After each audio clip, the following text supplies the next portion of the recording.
Bienvenue sur Africa 24 dans cette nouvelle édition du 12-15. Voici les titres de l'actualité.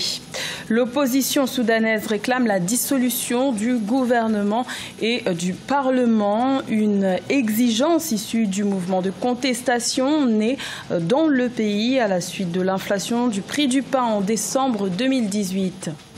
La République démocratique du Congo est toujours dans l'attente des résultats des élections générales du 30 décembre. La coalition au pouvoir du Front commun pour le Congo atteste du bon déroulement de ces scrutins. Et la mission des Nations Unies au Mali prodigue des soins médicaux gratuits aux populations des régions reculées.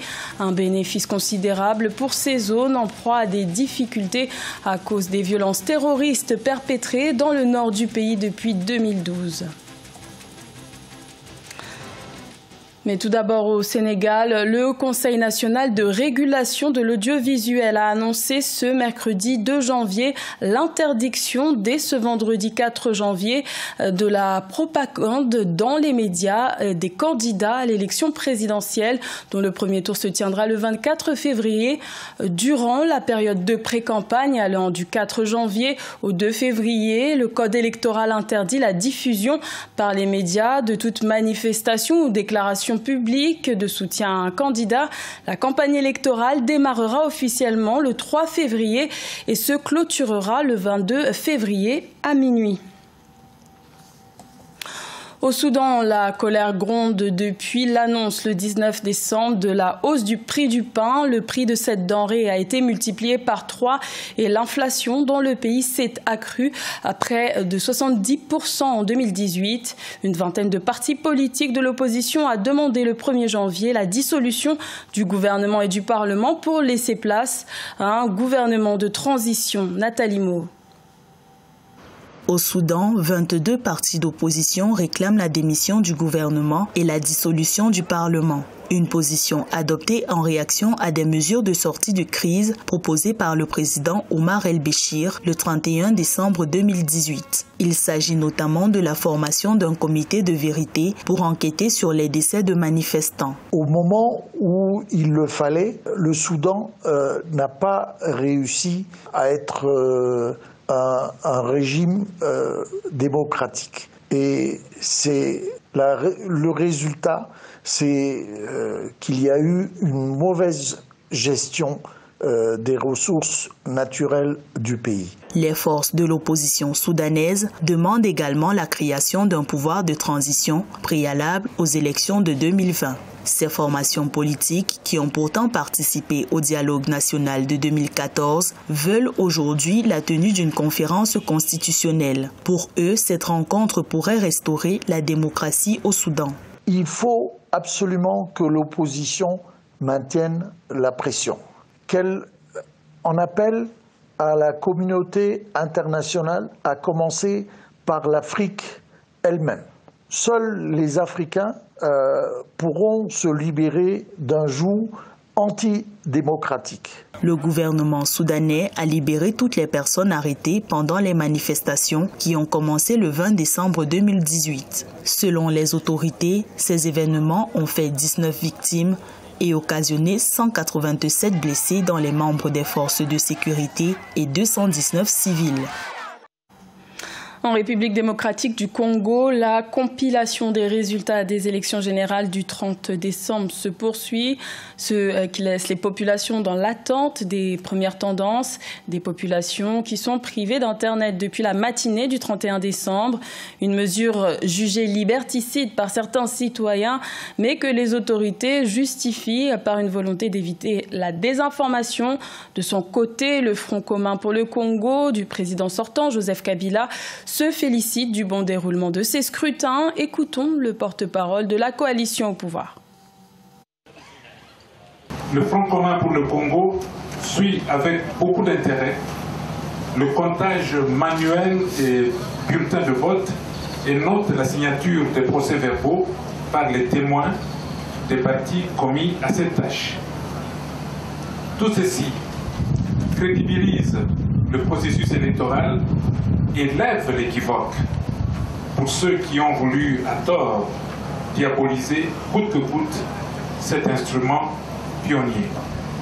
À ce jour, les informations recoupées indiquent clairement que Kinshasa a connu un faible taux de participation, contrairement à l'intérieur du pays où les électeurs se sont déplacés en masse au scrutin et ont répondu favorablement à l'appel du candidat Emmanuel Ramazani Shadary.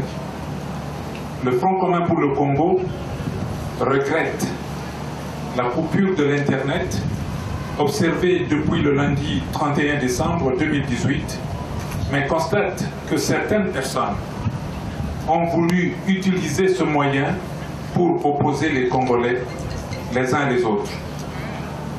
Le Front commun pour le Congo en appelle aux autorités compétentes à se montrer souples en procédant rapidement au rétablissement sur toute l'étendue du pays de ce support important de communication. Au Mali, un village Peul situé au centre du pays a été le théâtre d'une attaque le jour du Nouvel An, ce qui a engendré 37 pertes en vie humaine. Pourtant, en lançant le programme désarmement, démobilisation et réinsertion, le gouvernement espérait réduire les violences intercommunautaires qui ont fait plus de 500 victimes en 2018 selon l'ONU. Cheikh Omar Bendaogo. Début d'année meurtrier pour les populations du centre du Mali. Au matin du 1er janvier 2019, le village Peul de Koulogon, dans le cercle de Bankas, région de Mopti, a fait l'objet d'une attaque coûtant la vie à 37 personnes.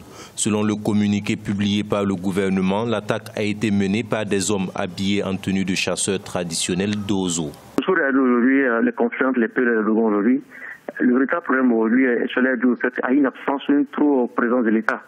Parce que vous verrez que les populations reprochent à l'État d'être trop proche des autres combattants, notamment des combattants, notamment des chercheurs d'Ozo. Cette nouvelle attaque intervient moins de 10 jours après la date annoncée du début du processus de désarmement, démobilisation et réintégration DDR afin de parvenir à mettre fin aux violences. Une annonce qui avait déjà laissé sceptiques les analystes. Ces derniers estimaient que les conditions n'étaient pas réunies pour un DDR. Les préalables du DDR sont réunis puisque le gouvernement est en train d'organiser des rencontres intercommunautaires, des échanges féconds entre les différents leaders de communautés pour que les uns et les autres comprennent que nous n'avons d'autre choix que de travailler main dans la main pour amener la paix. Fort heureusement, ce message est compris et tous les leaders des différentes communautés sont engagés dans ce combat. Outre les 37 morts enregistrés, le bilan fait état de plusieurs blessés et de nombreuses habitations incendiées. Ce premier bilan de l'année 2019 vient à la suite d'un précédent faisant état de 500 morts civiles dans le pays en 2018 liées aux violences intercommunautaires et aux exactions des groupes terroristes. Ces violences attestées dans plusieurs zones du territoire malien ont conduit les casques bleus des Nations Unies à déployer un programme sanitaire pour offrir des soins médicaux gratuits aux populations. Une aide apportée par la MINUSMA, présente au Mali depuis avril 2013 pour répondre aux besoins humanitaires des régions en difficulté et les plus reculées. Siamlo Victoria Sedji. Au Mali, les populations des régions reculées ont commencé à recevoir des soins médicaux gratuits. Il s'agit d'un programme d'aide humanitaire déployé avec l'aide de la MINUSMA, la mission des Nations Unies dans le pays. Je suis très soulagée après avoir été vue par le médecin. Ils font un excellent travail. Comme on n'a pas malheureusement tout l'arsenal thérapeutique nécessaire, on fait de notre mieux pour remédier à certaines pathologies. Toutefois, l'offre médicale ne couvre pas tous les besoins médicaux des populations. L'état de santé fragile des personnes âgées nécessite des soins beaucoup plus importants. C'est les personnes âgées, surtout des pathologies articulaires, chroniques, arthrose, parfois des cas d'arthrite et surtout des problèmes oculaires. Malheureusement, pour ces problèmes oculaires, ce sont des pathologies pour lesquelles on ne peut pas remédier, nous, à notre niveau, avec nos moyens. Donc, ce sont des pathologies comme cataracte, glaucome, etc. Bon, comme diagnostic clinique, peut-être qu'il faut la paraclinique pour confirmer.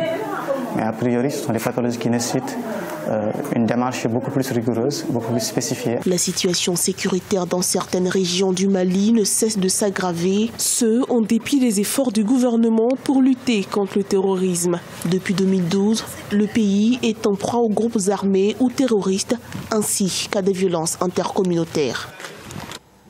Ce journal a été réalisé par l'ensemble de la rédaction. Merci de votre fidélité. L'information continue sur Africa 24.